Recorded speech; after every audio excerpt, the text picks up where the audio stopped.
نحمده ونصلي على رسوله الكريم أما بعد فأعوذ بالله من الشيطان الرجيم بسم الله الرحمن الرحيم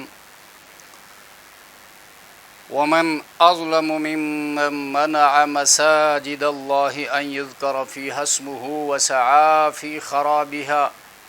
أولئك ما كان لهم أن يدخلوها إلا خائفين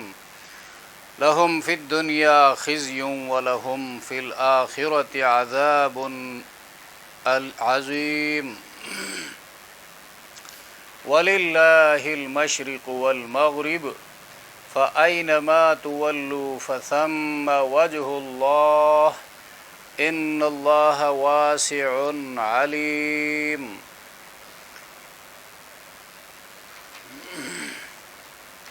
ترجمہ: اور کون بڑا ظالم ہے اس سے جس نے روکا اللہ کی مسجدوں کو اس سے کہ لیا جائے ان میں اللہ کا نام، اور کوشش کی اس نے ان کو اجاڑنے کی۔ یہ لوگ نہیں تھا ان کے لیے کہ داخل ہوں ان میں مگر ڈرتے ہوئے۔ ان کے لیے دنیا میں رسوائی ہے اور ان کے لیے آخرت میں بڑا عذاب ہے، اور اللہ ہی کے لیے ہے مشرق اور مغرب، پس جدھر بھی منہ پھیرو تم، پس اس جگہ اللہ کا چہرہ ہے، بے شک اللہ تعالی بڑی کشادگی والے خوب جاننے والے ہیں۔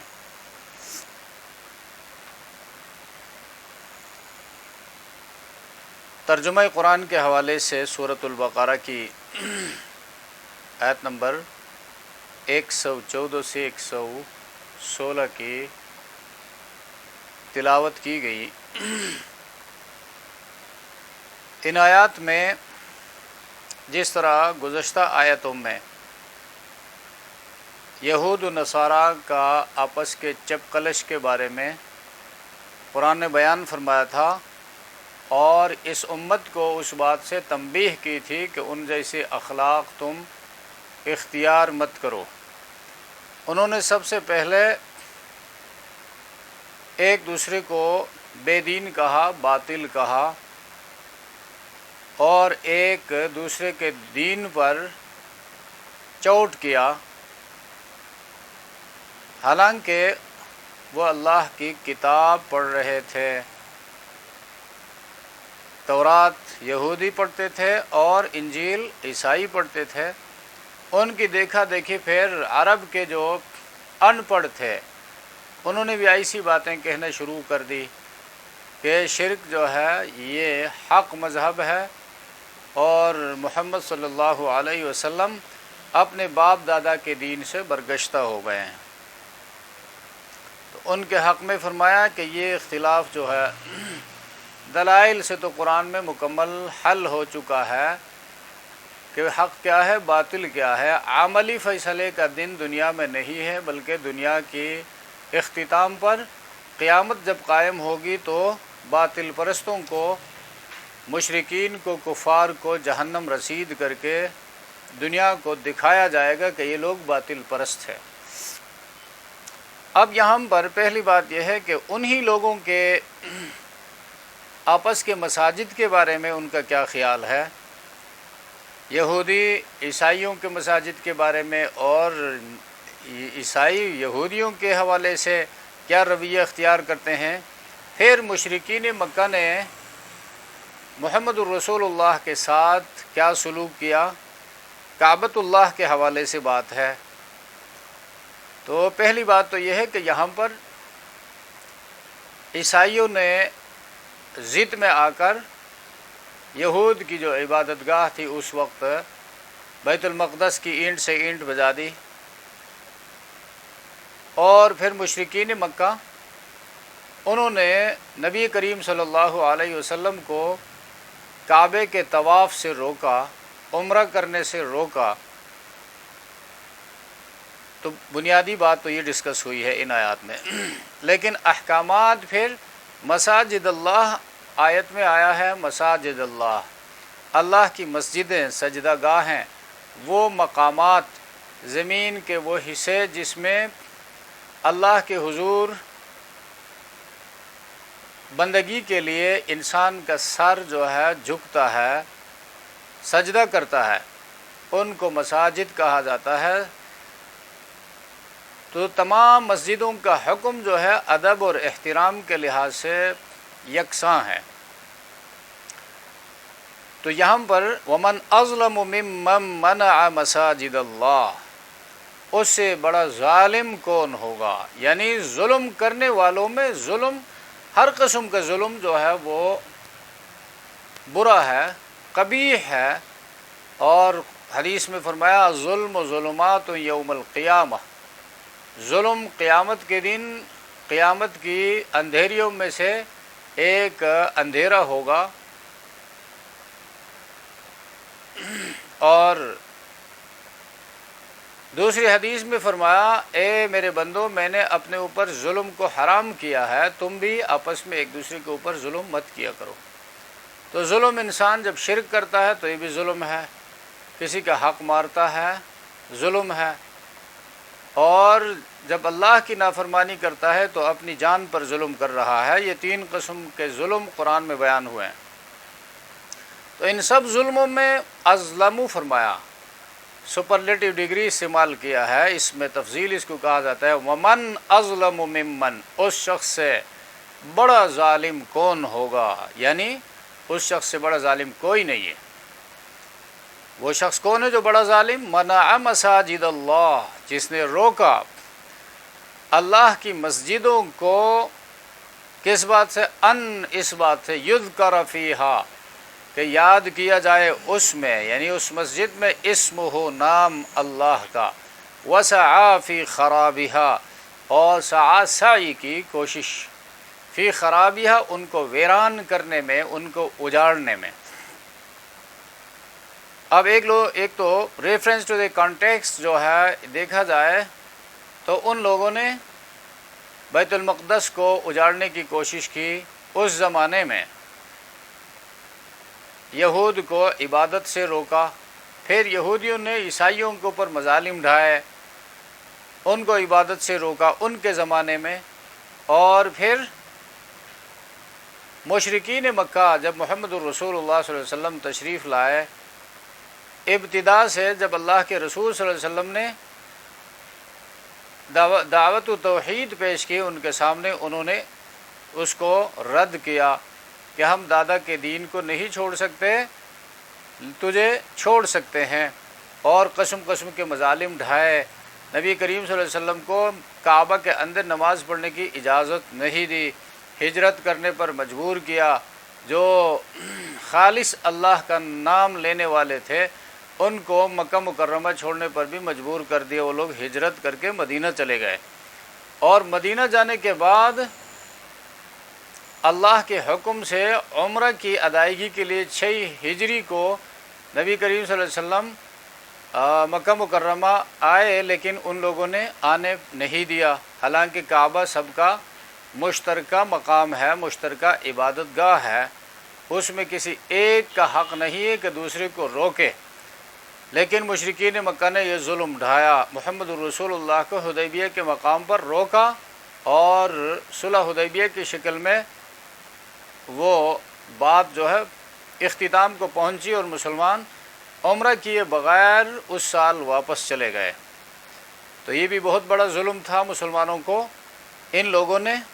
اللہ کے عبادت گاہ سے، مسجد سے روکا، اور مسجد جو ہے عبادت کے لیے بنائی جاتی ہے، اب جب عبادت سے لوگوں کو روکا جائے تو یہ اس کی ویرانی ہے۔ تو اب مساجد کی آبادی کے حوالے سے بات یہ ہے، مساجد کی آبادی باطنی لحاظ سے بھی مطلوب ہے، مساجد کی آبادی ظاہری لحاظ سے بھی مطلوب ہے، اور باطنی لحاظ سے بھی لوگوں کو عبادت سے روکنا ظلم ہے، ظاہری لحاظ سے بھی عبادت سے روکنا ظلم ہے۔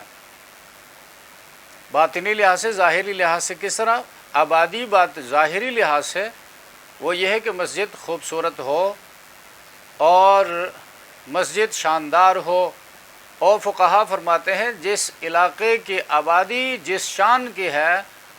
اس سے بہتر اس علاقے کی مسجد ہونی چاہیے۔ یہ نہیں کہ علاقے کی آبادی جو ہے وہ 5 منزلہ 10 منزلہ عمارت پر مشتمل ہے، اور اس کی مسجد جو ہے کچے عمارت کی 1 منزلہ عمارت ہے، نہ اس میں بجلی کا انتظام ہے، نہ پنکھے کا انتظام ہے، نہ ہیٹر کا انتظام ہے، نہ قالینوں کا انتظام ہے، یہ بات درست نہیں ہے۔ ظاہری لحاظ سے مسجد کو خوبصورت ہونا ضروری ہے، اور آج کل چونکہ دنیا گلوبل ویلیج ہے، غیر مسلمین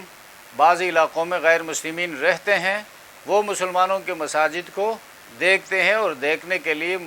مسجدوں میں آتے جاتے رہتے ہیں، اس سے بھی اس کا اثر پڑتا ہے۔ اور باہر کی دنیا کے جو غیر مسلمین ہیں، ٹورسٹ سیاح جو ہے وہ دیکھنے کے لیے آتے ہیں، وہ بھی اسے رنگ پکڑ سکتے ہیں، لہٰذا مسجد کی ظاہری شکل و صورت بھی خوبصورت ہونی چاہیے، اس میں قالینوں کا انتظام، اس میں بجلی کا انتظام، اس میں دوسری سہولیات جو نمازیوں کے لیے مہیا ہونی چاہیے، وہ اعلیٰ درجے کا ہونا چاہیے۔ اور باطنی لحاظ سے مسجد کے اندر اب مسجد ان یذکر فی اسمہ، لیا جائے نام اس اللہ کا، مسجد میں توحید کا بیان ہو، مسجد میں اللہ کی کتاب کا بیان ہو، قرآن پڑھایا جائے، قرآن سیکھا جائے، قرآن کو عام کرنے کی کوشش کی جائے، اور وہاں پر قرآن کی کلاسیں لگے، لوگ وقتاً فوقتاً اپنے اوقات میں سے وقت نکال کر وہاں پر آ جائے، اور اصلاحی بیانات کا سلسلہ مساجد میں ہو، اور مساجد معاشرے کے لیے کھلی رہے۔ اب مسجد کی حیثیت ایک مسلم معاشرے کے لیے پاور اسٹیشن کی ہے، ایک بجلی گھر کی حیثیت ہے۔ اب جو بندہ مسجد کے ساتھ تعلق رکھتا ہے، اس کا تعلق اسلامک سویلائزیشن کے ساتھ مضبوط ہے، اس کا تعلق دین کے ساتھ مضبوط ہے، اس کا تعلق اللہ و رسول کے ساتھ مضبوط ہے۔ جس بندے کا تعلق مسجد سے نہیں ہے، اپنے گھر میں نمازیں پڑھتا رہتا ہے، یا جو بھی ہے مسجد کے ساتھ اس کا تعلق نہیں ہے، تو دیر سویر وہ دین سے کٹ جائے گا اور اسلامی تہذیب سے وہ آؤٹ ہو جائے گا۔ اس لیے مسلم معاشرے میں مسجد کی حیثیت، اب جس بندے کا تعلق مسجد سے ہے، مسجد اس میں قرآن کا درس ہوتا ہے تو نور پھیلتا ہے، حدیث نبوی کا درس ہوتا ہے تو نور پھیلتا ہے، اب اس سے وہ روشنی جو ہے گھروں تک پہنچتی ہے۔ تو مسجد آنے جانے والا آدمی روز کچھ نہ کچھ سیکھ کر، کچھ نہ کچھ سن کر گھر واپس آتا ہے، تو گھر والوں کے ساتھ شیئر کرتا ہے، کوئی بات غلط سننے کو ملتی ہے یا دیکھنے کو ملتی ہے، اس کا وہاں پر بیٹھا ہوا عالم دین سے ڈسکس کرتا ہے۔ اس لیے جماعت کی نماز کی اہمیت بھی ہے کہ مسلمان آپس میں جڑے رہے، اتحاد اور اتفاق کے ساتھ رہے، لہٰذا مسجدوں کو آباد کرنے کا حکم ہے۔ اور اس لمبی حدیث میں رسول اللہ صلی اللہ علیہ وسلم نے فرمایا کہ 7 بندے قیامت کے دن عرش کے سائے کے نیچے ہوں گے، جس دن اس سائے کے سوا دوسرا کوئی سایہ نہیں ہوگا۔ ان میں سے ایک بندہ وہ جس کا تعلق مسجد سے رہا، مسجد سے باہر نکلے پھر بھی توجہ مسجد کی طرف، یعنی نمازوں کی فکر ہے کہ میری نماز قضا نہ ہو جائے، میری جماعت قضا نہ ہو جائے، یہ بندہ قیامت کے اس سخت دن میں عرش کے سائے کے نیچے ہوگا، یہ ان 7 خوش نصیب لوگوں میں سے ایک ہوگا۔ تو اس کے مقابلے میں جو یہ بندہ یہ کام کرتا ہے، لوگوں کو روکتا ہے، کس طریقے سے روکتا ہے؟ تو اب آبادی کے حوالے سے یہ بات بتائی گئی، ظاہری آبادی، باطنی آبادی۔ تو باطنی آبادی یہی ہے کہ نمازوں کا اہتمام کیا جائے مسجدوں میں، اور درس کا اہتمام کیا جائے، بچوں کو پڑھایا جائے، بڑوں کو پڑھایا جائے، دینی احکامات بیان کیے جائے، مسجد کے دروازے کھلے رکھے جائے، مسجد کے لیے بہتر سے بہتر عالم دین منتخب کیا جائے بحیثیت امام، اور بہتر سے بہتر قاری کا انتخاب کیا جائے، بہتر سے بہتر مؤذن کا انتخاب کیا جائے، اور ان کی سہولیات کا خیال رکھا جائے تاکہ وہ دل جمعی کے ساتھ اس مسجد کی خدمت کرے اور مسجد کے آبادی کی خدمت کرے۔ اس کے مقابلے میں اجاڑنا، مسجدوں کو برباد کرنا، ظاہری لحاظ سے مسجد کی تعمیر صحیح نہ ہو اور مسجد میں سہولیات کا خیال نہ ہو، روشنی کا انتظام نہ ہو، تو یہ ظاہری لحاظ سے مسجدوں کو اجاڑنا ہے۔ اور باطنی لحاظ سے مسجد میں ایسا کام کرنا جو مسجد کے مقاصد کے خلاف۔ مسجد کا مقصد اللہ کو یاد کرنا ہے اور اللہ کی عبادت کرنی ہے۔ اب ایک بندہ ایسا کام کرتا ہے جس سے نمازیوں کو تکلیف ہوتی ہے، وہ لوگ صحیح طریقے سے نماز نہیں پڑھ سکتے ہیں، ایسا کام شروع کرتا ہے مسجد کے اندر۔ مثلا جماعت کی نماز کا ٹائم ہے، ایک بندہ بہت بڑا قاری ہے، وہ قرآن کی قرات اسپیکر میں شروع کرتا ہے، تو ظاہر بات ہے لوگ قرآن کی تلاوت سنیں گے یا نماز پڑھیں گے؟ اور تلاوت سننا تو نفل عبادت ہے اور نماز فرض ہے۔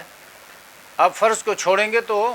گناہگار ہوں گے، نہیں چھوڑیں گے تو فرض عبادت صحیح طریقے سے ادا نہیں کر سکتے ہیں۔ اور بعض لوگ پھر نماز کے اوقات میں بچوں سے نعت شریف پڑھواتے ہیں یا خود جو ہے نعت پڑھتے ہیں، تو یہ بھی مسجدوں کو خراب کرنے کے زمرے میں آتا ہے، مسجدوں کو اجاڑنا ہے۔ یہ کیوں؟ ان حرکات کی وجہ سے نمازی مسجدوں میں پھر نہیں آئیں گے، بھئی اس مسجد میں نماز ہم نہیں پڑھ سکتے ہیں، اس میں شور شرابہ ہے۔ لہٰذا نعت پڑھنا عظیم عبادت ہے، نبی کریم صلی اللہ علیہ وسلم کی تعریف کو نعت کہا جاتا ہے اور پیغمبر کی تعریف اللہ نے کی ہے، تو ہم کون ہو سکتے ہیں اس کو روکنے والے یا اس کو ناپسند کرنے والے؟ وہ تو پھر ایمان پر ہی باقی نہیں رہ سکتا۔ لیکن ہر چیز کو اس کے دائرے میں رکھنا ہوتا ہے، اس کے حدود میں رکھنا ہوتا ہے، اس کے لیے موقع محل تلاش کرنا ہوتا ہے۔ موقع کو دیکھ کر نعت پڑھی جائے، موقع کو دیکھ کر حمد شریف پیش کیا جائے، اس کے سننے والے بھی ہوں اور اس کو سمجھنے والے بھی ہوں اور اس کو پڑھنے والا سنت پر عامل ہو، یہ نہیں کہ داڑھی منڈا جو ہے کلین شیو کر کے نعت رسول مقبول پیش کرتا ہے، وہ اپنی تردید اب کرتا ہے۔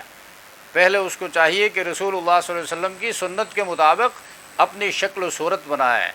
اس کے بعد پھر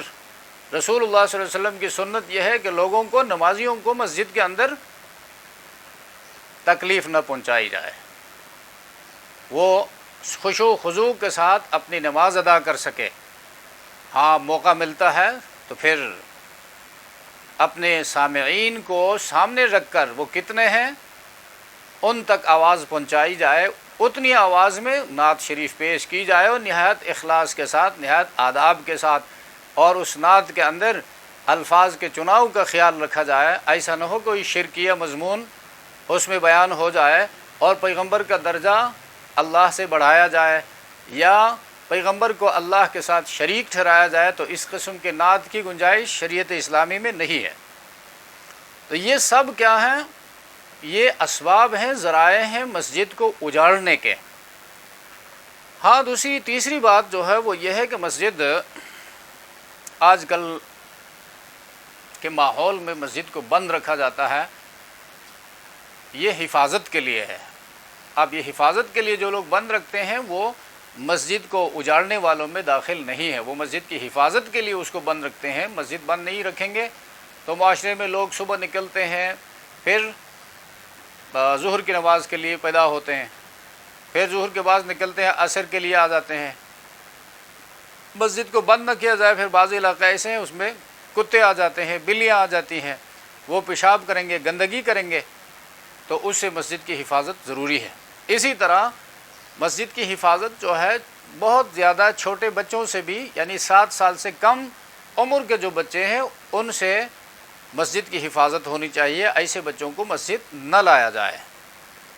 اس لیے کہ ایسے بچے وہ اس طرح نہیں سمجھتے ہیں کہ بھئی پیشاب کا وقت ہے اور کہاں پیشاب کرنا ہے، پیشاب نکل جاتا ہے تو مسجد کا فرش جو ہے وہ گندا ہو جاتا ہے، تو بدبو پھیلتی ہے اور نمازیوں کو تکلیف ہو گئی۔ اور اسی طرح بدبودار چیز کھا کر مسجد میں نہ آیا جائے، اسے روکا گیا ہے۔ مثلا بدبودار چیز میں لہسن ہے، پیاز ہے، نسوار ہے یا کوئی اور بدبودار چیز، سگریٹ ہے، یہ چیزیں لوگ ساتھ لے کر مسجد آتے ہیں، جس سے اللہ کے فرشتوں کو سخت تکلیف ہوتی ہے، بدبودار چیز سے ملائکہ کو تکلیف ہوتی ہے۔ تو ان چیزوں سے مساجد کی حفاظت کی جائے، اور پھر مسجد کی زمین جو ہے یہ جنت کی زمین ہے، یہ خیال رکھا جائے۔ ایک حدیث میں یہ آیا ہے، قیامت جب قائم ہوگی تو موجودہ زمین یہ جہنم کی زمین ہے، یہ زمین حساب کتاب کے بعد جہنم کا حصہ بنائی جائے گی، اور اس زمین پر جب بھی جس زمانے میں بھی کوئی حصہ مسجد کے لیے وقف ہوا ہے، اس میں اللہ کی عبادت ہوئی ہے، وہ حصے جمع کر کے جنت الفردوس کا ٹکڑا قرار دیے جائیں گے، وہ حصے جہنم میں نہیں ڈالے جائیں گے۔ تو مسجد کی زمین جو ہے جنت کی زمین ہے، اس زمین میں بندہ قدم جب رکھتا ہے تو رکعت چلی جائے کوئی مسئلہ نہیں، لیکن زور سے قدم نہ رکھا جائے مسجد کی زمین پر۔ مسجد تک بندہ تیز آ سکتا ہے، لیکن مسجد کی زمین سجدہ گاہ جہاں سے شروع ہو جائے تو اس سے آگے نہایت ادب اور وقار کے ساتھ آگے چلے، یہاں تک کہ صف تک پہنچے، اور پھر آگے چل کر جو صف بندی وغیرہ ہے ان تمام کا لحاظ رکھ کر جماعت کی نماز، جماعت کے آداب، مسجد میں داخل ہونا، مسجد سے نکلنا اور دعاؤں کا خیال رکھنا، یہ سب ضروری ہے۔ اور پھر مسجد میں کوئی غیر شرعی کا، مثلا آج کل واٹس ایپ اس میں تصویریں، اس میں ویڈیوز لوگ دیکھتے رہتے ہیں اور میسیجز کرتے رہتے ہیں، اب کس قسم کے میسیجز ہیں، ان باتوں کی مسجد میں گنجائش نہیں ہے۔ مسجد بنائی گئی ہے اللہ کی یاد کے لیے، اور مسجد آ کر بھی لوگ دنیا کے معاملات میں پھنسے رہے تو اس مسجد کا جو مقصد ہے تعمیر کا وہ فوت ہو جاتا ہے۔ تو اس کو ظلم کہا گیا ہے۔ جو لوگ مسجد کو اجاڑتے ہیں یہ بہت بڑے ظالم ہے۔ اولئک ما کان لہم ان یدخلوها الا خائفین، یہی لوگ ہیں، اولئک یہی لوگ، ما کان لہم نہیں تھا ان کے لیے کہ داخل ہوں ان میں مگر ڈرتے ہوئے، خائفین ڈرتے ہوئے۔ تو مسجد میں بندہ اللہ کے عذاب سے ڈرتے ہوئے اللہ کی رحمت کا امیدوار بن کر داخل ہو جائے۔ لہم فی الدنیا خزی، تو مسجد کو ویران کرنے والوں کے بارے میں یہ تنبیہ ہے، یہ دھمکی دی ہے، لہم فی الدنیا خزی، دنیا میں رسوائی ہے ان کے لیے، وَلَهُمْ فِي الْآخِرَةِ عَذَابٌ عَظِيمٌ، اور ان کے لیے آخرت میں بہت بڑا عذاب ہے۔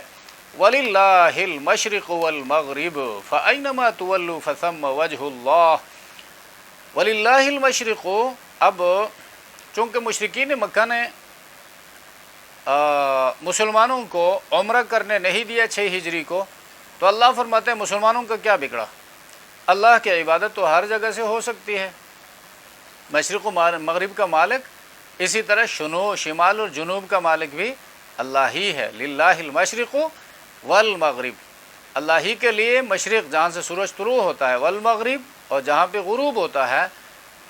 تو یہ دو طرف ذکر کیا قرآن کریم نے، اور مقابلے کے دو طرف شمال اور جنوب یہ فہم سامع پر چھوڑ دیا کہ قرآن پڑھنے والا عقل والا ہوتا ہے۔ مشرق اور مغرب اللہ کے لیے ہے تو شمال اور جنوب بھی اللہ ہی کے لیے ہیں۔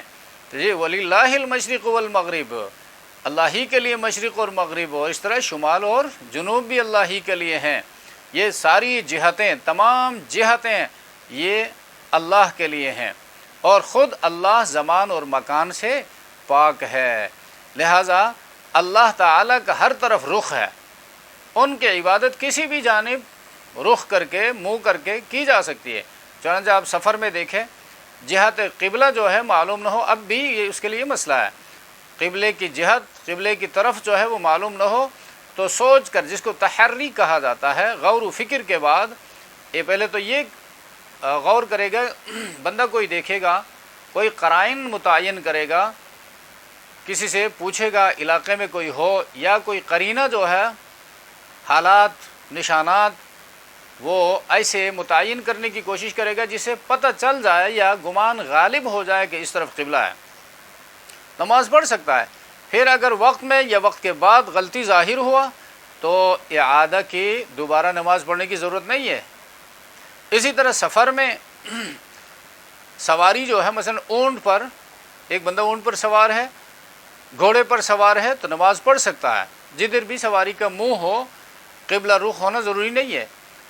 تو اسی آیت کی وجہ سے دیکھو فثم وجہ اللہ فأینما تولوا فثم وجہ اللہ، تم جدھر بھی منہ کرو ادھر ہی اللہ کی ذات ہے۔ اور فرض نمازوں میں پھر عام حالات میں استقبال قبلہ کی شرط، اور حج کے لیے کعبہ کی تعیین، حج کے لیے کعبہ کیوں جاتے ہیں؟ وہ دو وجہ سے، ایک وجہ جو ہے کعبہ شریف کو اسمبلی پوائنٹ مقرر کیا گیا ہے، لوگوں کے لیے اجتماع گاہ، اجتماع کی جگہ، تاکہ ساری دنیا کے مسلمان ایک جگہ جمع ہوں۔ ابھی پیچھے آیت نمبر 125 میں آ رہا ہے، آگے چل کر گزرا نہیں، آ رہا ہے مثابۃ للناس، کعبہ کو لوگوں کے واسطے اجتماع کی جگہ، آنے جانے کی جگہ بنایا۔ اور دوسری جو ہے نمازوں میں استقبال قبلہ جو ہے،